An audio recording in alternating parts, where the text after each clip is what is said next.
اكلتنا النهارده سهله وبسيطه، بانيه يا جماعه ومكرونه. بص ما شاء الله.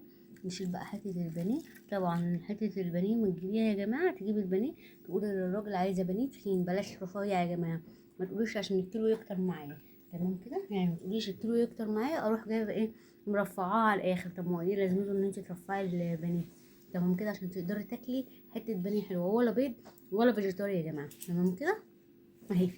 وطلع لك متحمره، هتقليها في زيت يكون سخن جدا جدا جدا، وما تقلبيهاش الا لما تلاقي الوش التاني من تحت مسك معاكي.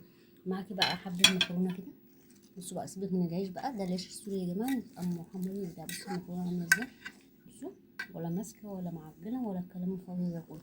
بص بقى معانا بقى حبه عيش تاني يا جماعه.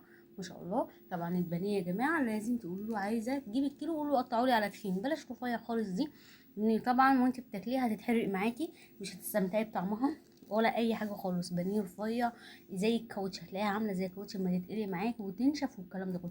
تكون تخينه هتتقلي براحتها، طلع لك وش كويس، الكفر بتاعها هيبقى كويس.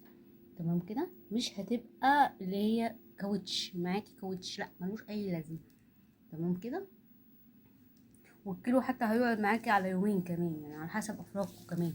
على حسب افراغكم، لو انت ما شاء الله اديتي كل واحد قطعه كبيره زي كده هيستكفى بيها، يعني مش هيقولك لا لازم اتنين وتلاته.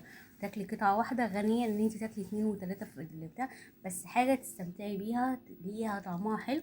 وحتى في التتبيله هتلاقيها طعمها كويس وما تنشفش معاكي، تعرفي انت بتاكلي فراخ مش كاوتش يا جماعه. يعني ما تجيبوش البانيه رفيع يعني عشان تقولوا لا رفعوا لي انا عايزاه منديل، لا ملوش اي لازمه. في ما عقبال ما يتقلي والكلام ده كله زي الكاوتش. بصي بقى، حبه مكرونه حبه عيش حمريهم زي كده، اكله سهله وبسيطه. قبل ما تقلي ده هتكون المكرونه ايه يا جماعه اتعملت.